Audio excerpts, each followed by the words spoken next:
Good day. It is Wednesday. It is another edition of Revelation verse by verse explanation, and we are at Revelation chapter 3 verses 1 to 6, the Sardis letter, the letter to Sardis. Sardis, I say it, the closest to the original Sardis. Right. Now, some background about Sardis. Was the capital city of the kingdom of the King Croesus. Now, King Croesus, who is that? That is King Croesus. There he is, there's an old statue of him. And who was he? He was the last king of the province of Lydia in Asia. Do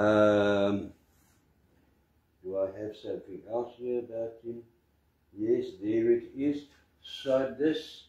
That there is a purple line there. And everything in there, that is, he was the king over this whole area, and Sardis was the capital city, the capital of that province, Lydia. Now, at that time, 2,000 years ago, Sardis was a very wealthy city, so much so that their money was made of pure silver and pure gold.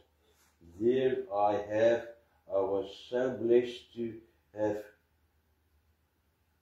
gotten hold of this. There are coins from that time. Pure silver, pure gold. But that wealth is long gone and over, and the only thing left of this town today is this. There you can see, unlike the others, if you have watched the previous letters, you could see the cities today. They are huge, they are big, and you can see they are wealthy. This stayed small and nothing happened since then. The only thing left there is the bottom picture. There are many ruins from the past. You can see there were big statues there. Look at those pillars. Right. Now, the name Sardis in Greek is very close to the way I say it. It is, in Greek, it's the word Sardis. Sardis. That's how they say it in Greek. And Sardis means, there you are, booms, Prince of Joy, Prince of Wealth also. And it is called, by Jesus, it is called dead, deaf and dead. Just some background. Now, this something else about this church. The church that started there, it was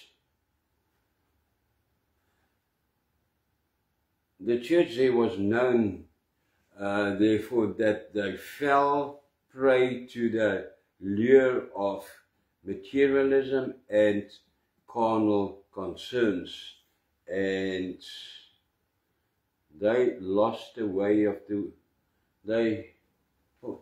they moved themselves. They started to live outside the Bible, outside the Word of God.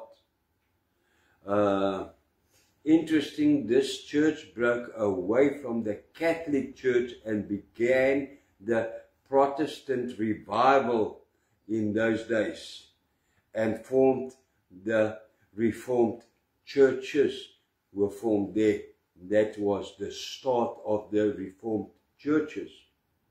Now the biggest difference between this church and the Catholic Church in Thyatira is that they only removed the shine, the gold and the silver and the purple from the church. Otherwise, the church and life is as religious and traditional as their predecessors, the Roman Catholic Church. Exactly the same, in just with a new circus with new clowns, but still a circus. Well, that is rude to say. Is it really rude to say? You will hear what the Lord say about them. They said the church is not a place to say anything, not a place to jump of joy, to clap your hands. You must be quiet. One of the rules of this church is it must be quiet, as it is a sacred place where God must be respected.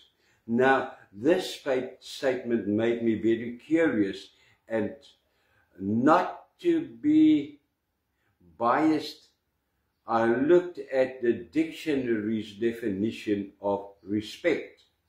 Now, you will be surprised what the Bible, the dictionary says. It will say, yes, it's exactly what they say, and it is. The dictionary, Oxford Dictionary, says the following about respect. I've quoted it from the dictionary. It reads the following. It says, respect, it's a verb. Treated with respect, respectful, honor the feelings of old people, customary traditions, respect oneself, to have an awareness of the dignity that belongs to one's office or position, to have the right regard for yourself. Every student who respects himself should have this textbook. That is the example. That is what the Oxford Dictionary says about respect. Now, that is exactly what the church says, or what this church says. But the problem here is, this is a worldly definition of respect. When you get to the Bible, then the Bible itself has a completely different idea of what respect for God is. The psalmist writes in Psalm 66, he says the following. Now listen to what he says, what is respect. He says, verse 1 to 3, shout for the joy of God, all the earth, sing the glory of his name, make his praise glorious. Say to God, how awesome are your deeds, so great is your power that your enemies cringe before you. Amen. Then another quote from the word, Psalm 96 verse 11. Let the heavens rejoice, let the earth be glad, let the sea resound, and all that is in it. Let it resound. And what do we have? We still have Psalm, is it 150? Listen to what it says there. Praise the Lord, praise God in his sanctuary. Praise him in his mighty heavens. Praise him for his acts of power. Praise him for his surpassing greatness. Praise him with the sounding of the trumpet. Praise him with the harp and lyre. Praise him with timbrel and dancing. Praise him with the strings and pipe. Praise him with the clash of cymbals. Praise him with resounding cymbals. Let everything that has breath praise the Lord God. Praise the Lord. Those are the words of Psalm 150.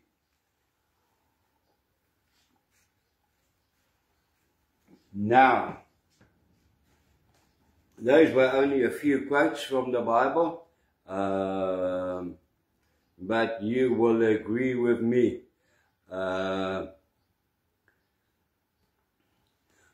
None of what I've read sounds too quiet or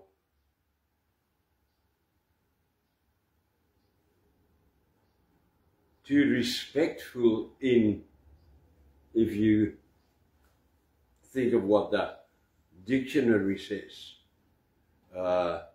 It sounds quite joyful and I don't want to say noisy, but definitely not quiet.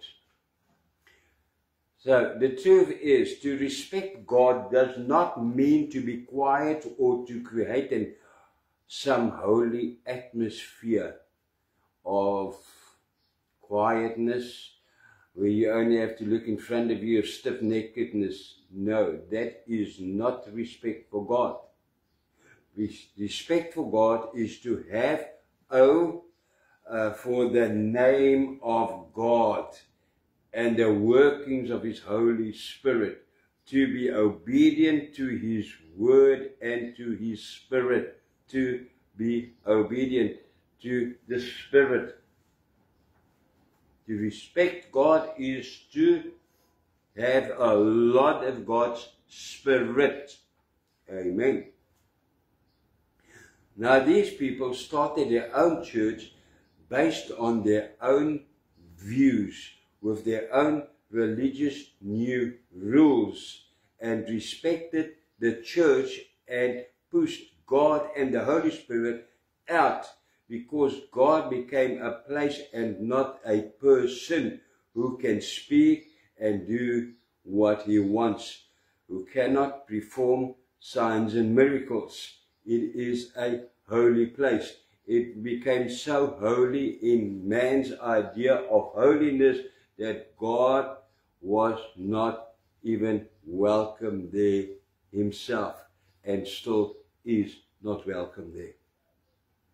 Tradition and worldly respect lead to church and heaven worship. This is very important.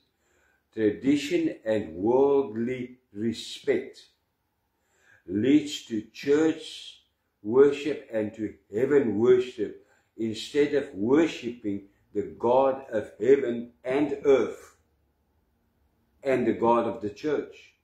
Many people, many churches worship their church more than God.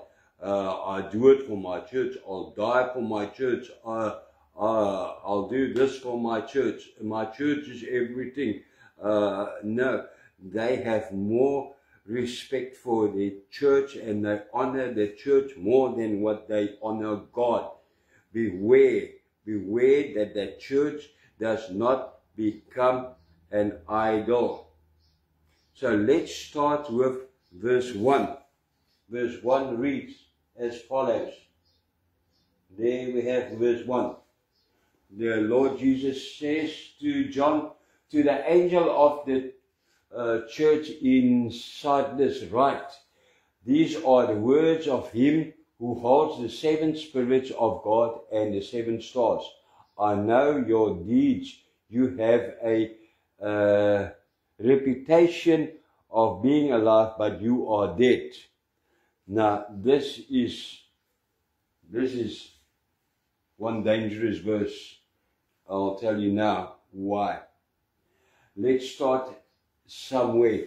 The angel of the church is still the preacher, the leader of the church.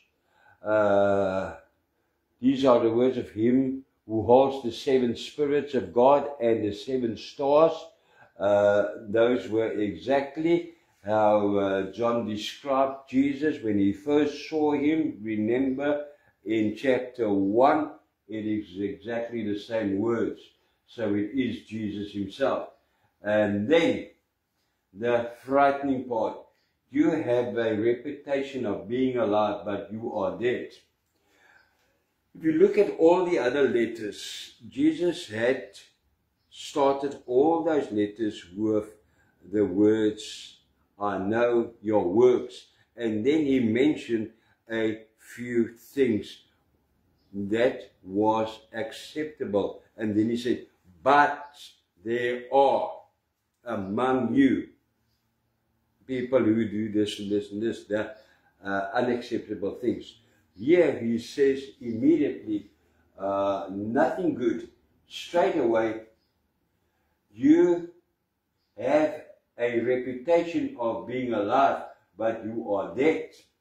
You have a reputation that you are alive because you are so wealthy and it looks so good, and you have this massive church here and a building and everything, but you are dead. Now I think of something here, the 7 spirits. We also explained that in chapter 1. That is not that God has 7 spirits. It is the way that John expressed himself to say that God's Spirit is everywhere at the same time, as if he has 7 spirits. Right.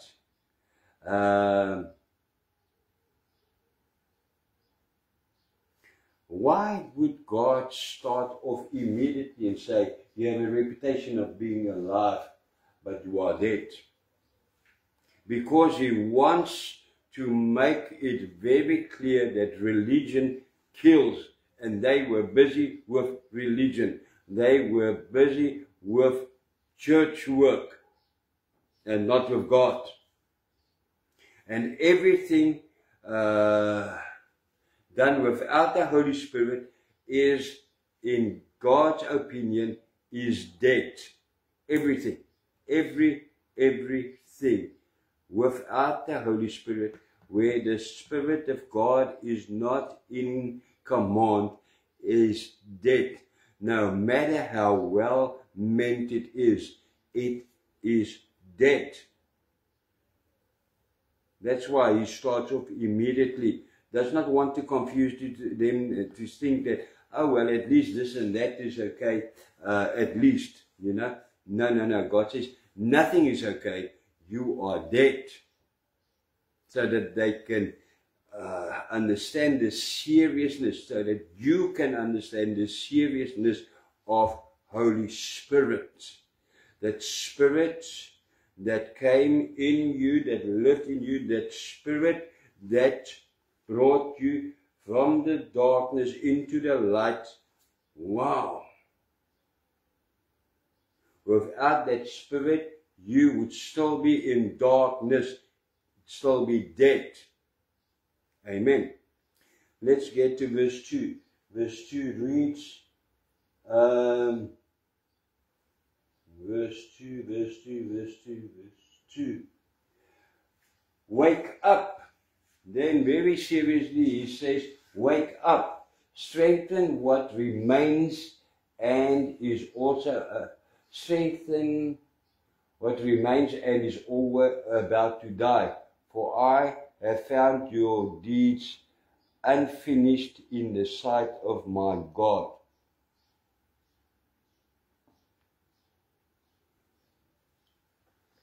The original text reads a little different. It says, strengthen those few that remains, that is about to die, that are not dead yet.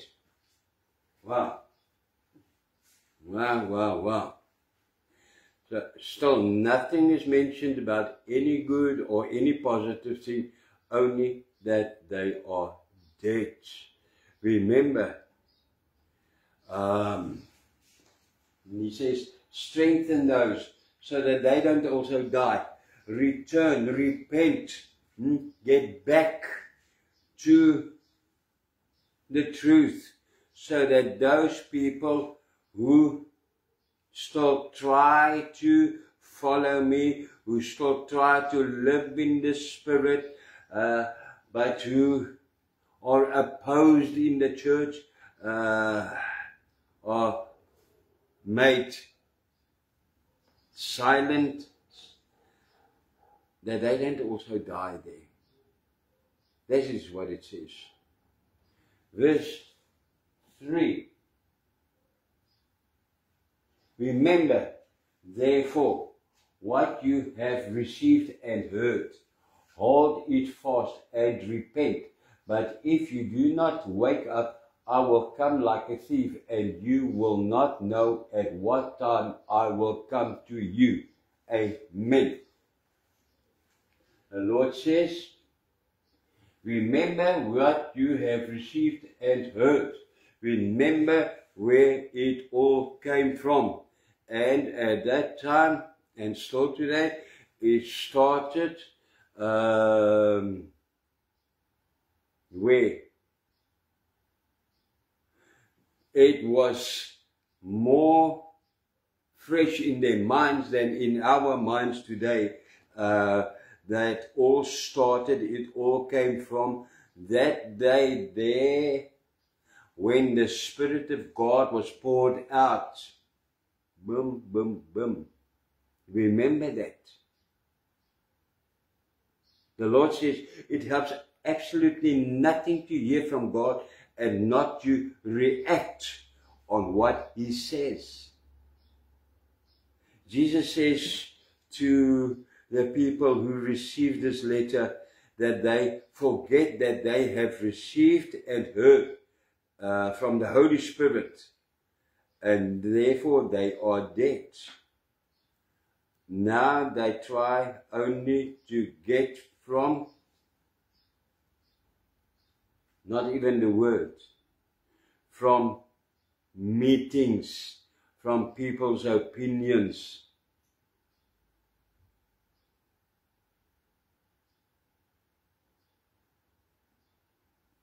It is very important. The only visible, the only sign that Jesus is alive and is not dead is the movement of the Holy Spirit in your life. Luke 24:49 reads, there it is, I am going to send you what my Father has promised, but stay in the city until you have been clothed with power from on high. Until you have been clothed with the power of the Holy Spirit. Very important. Very, very important. Acts chapter 1 verse 8 reads and says, but you will receive power when the Holy Spirit comes on you, and you will be my witness in Jerusalem and in all Judea and Samaria and to the ends of the earth. Amen.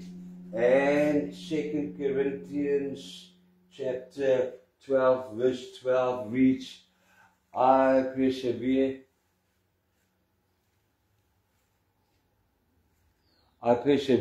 in demonstrating among you the mark of a true apostle, including signs, wonders, and miracles. Amen. Remember where you have heard, where you come from. There from the Holy Spirit that made you alive. Paul says in Romans 15 verse 18 and 19 the following, he says there, I will not venture to speak of anything except what Christ has accomplished through me in leading the Gentiles to obey God by what I have said and done, by the power of signs and wonders, through the power of the Spirit of God. So, from Jerusalem all the way around to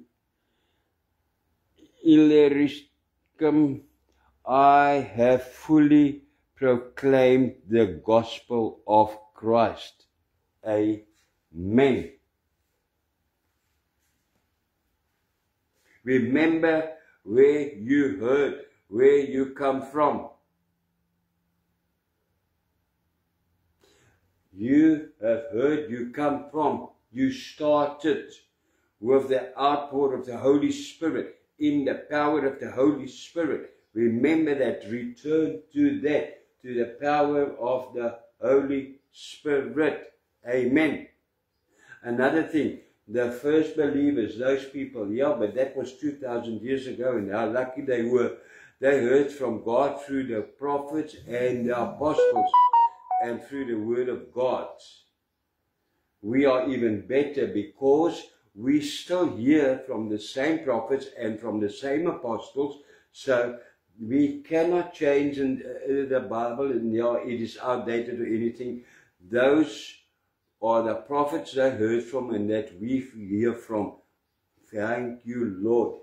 And we hear from the Holy Spirit. Now what we hear is Spirit driven. Wow, wow, wow. We are in an even better position. And therefore Jesus says, you have the name that you are alive, but you are dead. Because you don't hear from the prophets and the apostles and from my Spirit anymore. You follow your own ideas, your own interpretations. I'm just there to give you a spiritual flavor, a religious flavor. Jesus is asking you now today, must you build the most impressive building?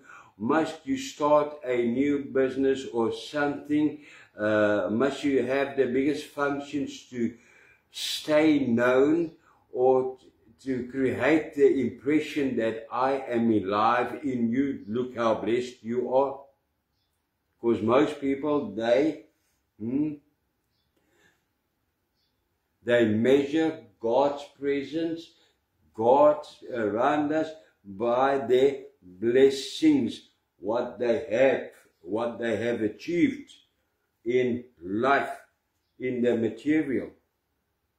God says, do you have to dress in the most expensive brand names or act on every possible board to stay known and to create the impression that I am alive in you?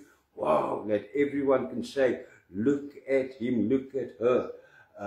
The Lord is really working through them. Yes, they are people that the Lord really worked through, and they are active at many places. But are you doing it to create the impression that God is alive in you? The Lord says, many of these things that you do may impress the community, but to me, you are dead. The fact that you are the 5th generation who are in ministry or in this church or in whatever does not make you alive unless you are the 5th generation that is alive. Because you can be the 5th generation that is still dead. It is only the workings of the Holy Spirit, the fruit of the Holy Spirit, and the, what did I say? The workings of the Holy Spirit, the fruits of the Spirit, and the manifestation of the Holy Spirit. Those are the only things that indicate that you are alive.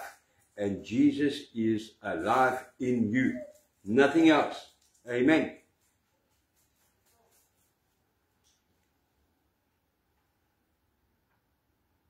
The Lord says, I am alive in you if your life shows it everywhere, at work, in the street, in the church, at home, on the sports field, everywhere.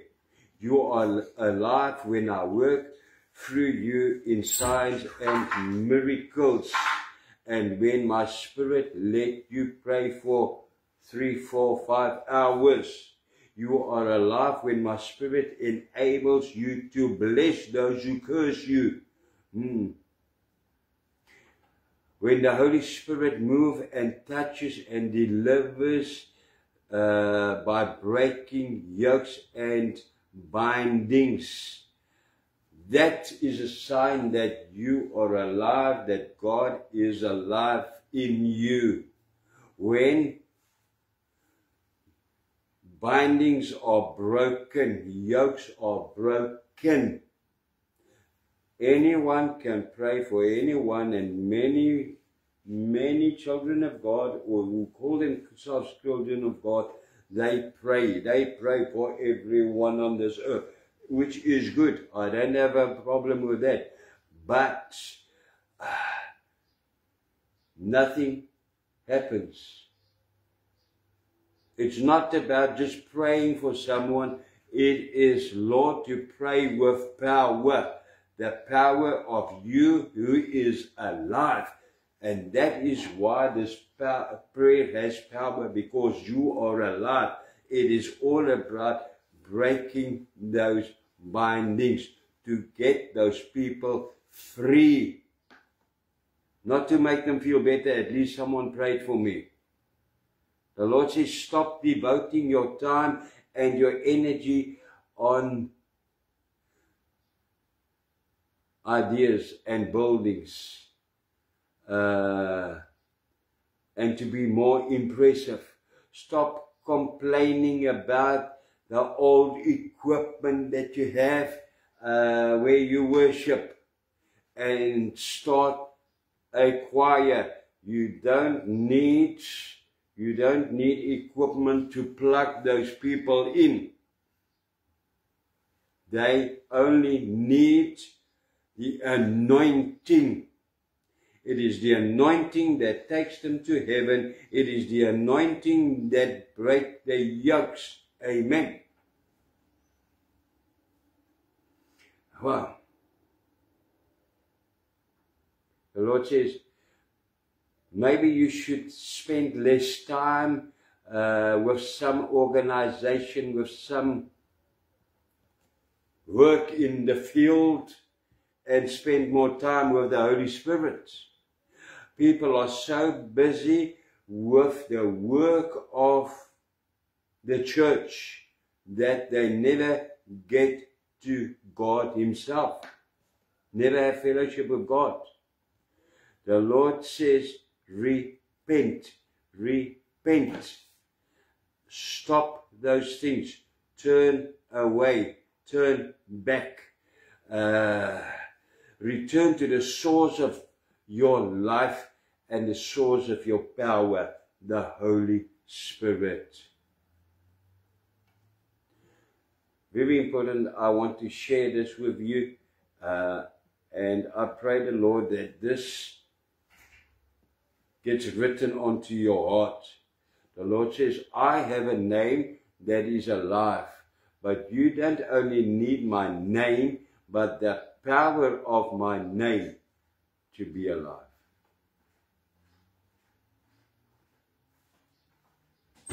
Amen.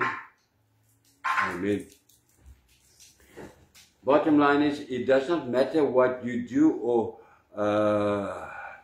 try to do or try to show. It does not matter how many bank accounts you have. It does not matter how many lectures, how many functions, how many conferences you present. It does not matter how much or how many spiritual books you read or how many spiritual friends you have. Nothing matters but the Holy Spirit. Only the Holy Spirit can make you a reborn, Spirit-filled follower and bride of the Lord Jesus Christ, and a force against the darkness. Amen.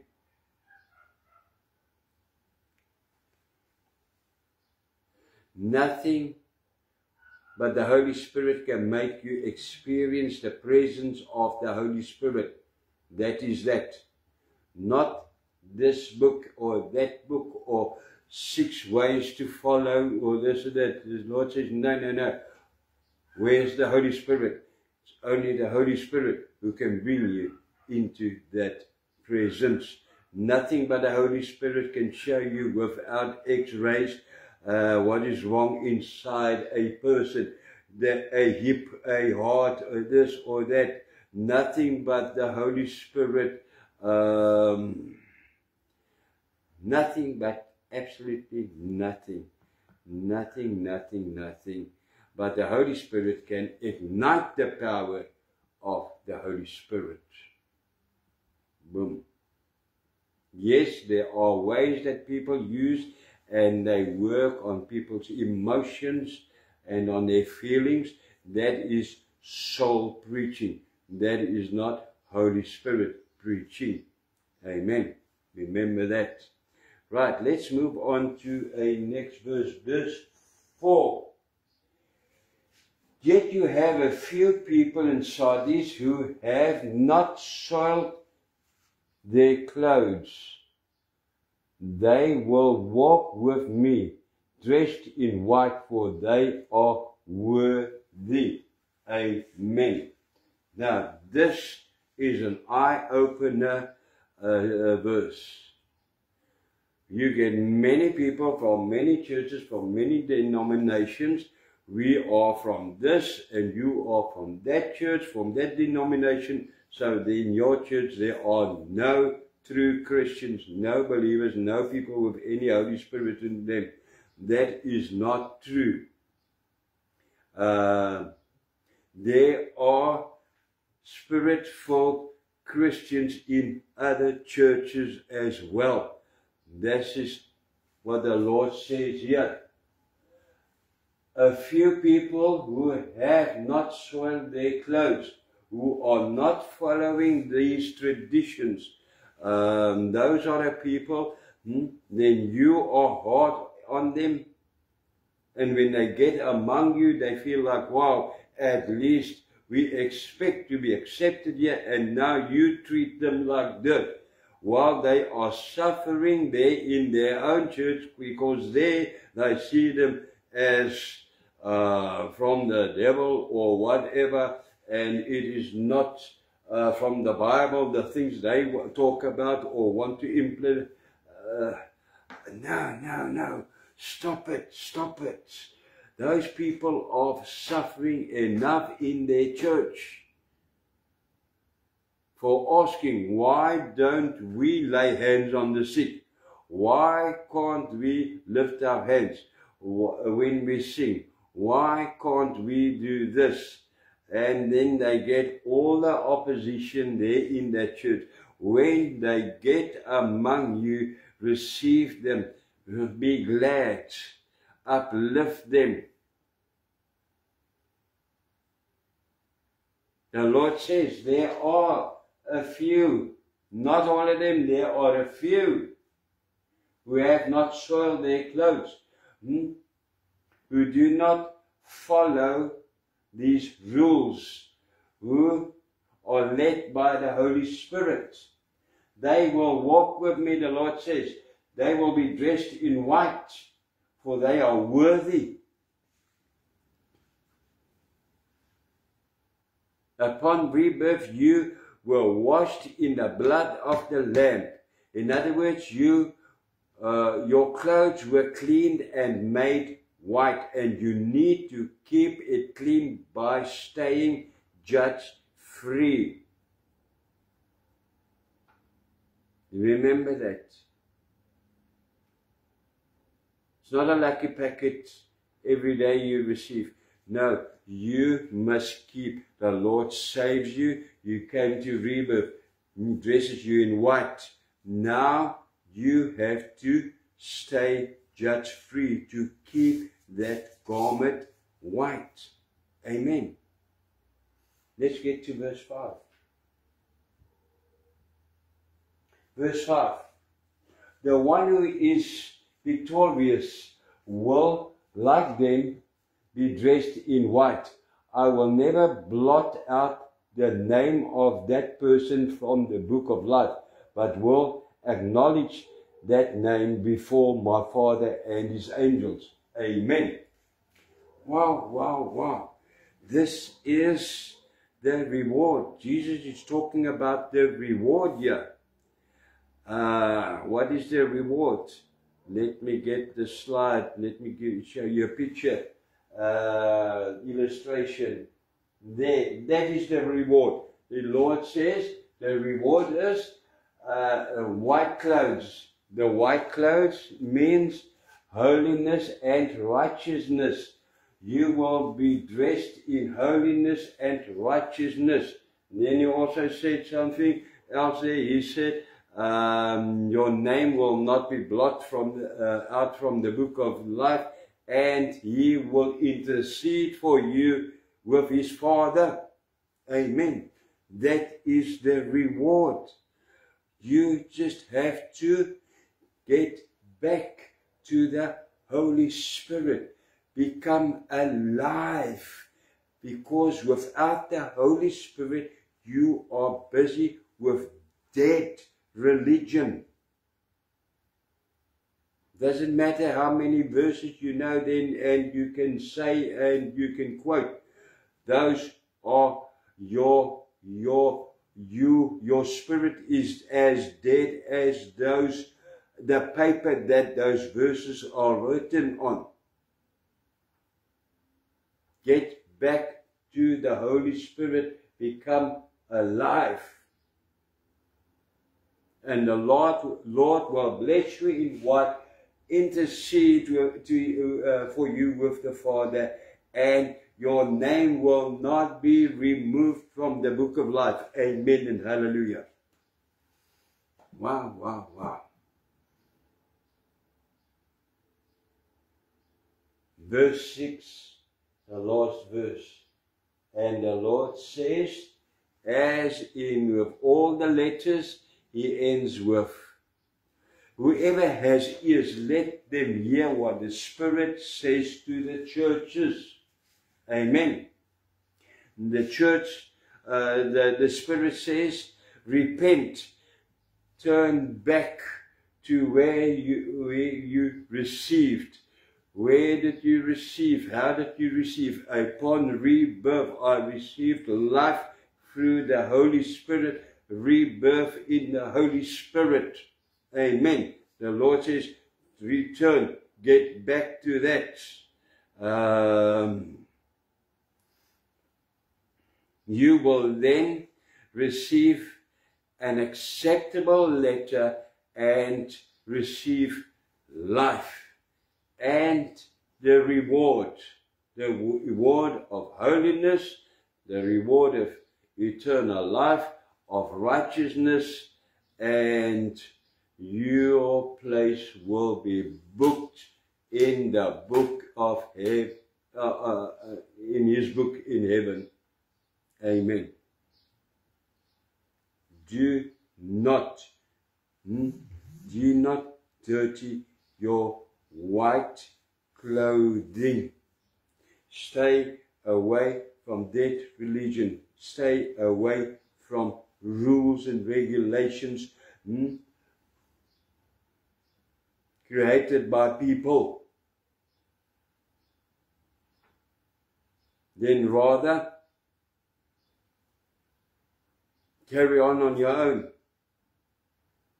where you have the freedom. Stay away from dead religion, or you will become Sardes. Amen. Amen and amen. The Lord has spoken. If I say, just say goodbye until next time, then this is not successful. This is not the end. The Lord says at the end, the last verse, whoever has ears, let them hear. So if you had ears and you listen to what the Lord says and you want to react, because repent, then I invite you to follow me in a short prayer. Right, you can close your eyes, you can keep your eyes open. You can say it's soft in your heart or loud. No rules. Let the Holy Spirit take control. Amen. So let's pray. I'll do it short sentences, you can follow me. Father, I come to you in the name of Jesus. And Lord, I confess, I admit that I am guilty, that I have been following people and rules and not your Holy Spirit. Lord, forgive me. Wash me clean. Take control in your freedom in my life. Speak, do, manifest as you wish. I need to become alive. I am tired, Lord. I am very tired of dead religion. I need life. The life of your rebirth power in my life.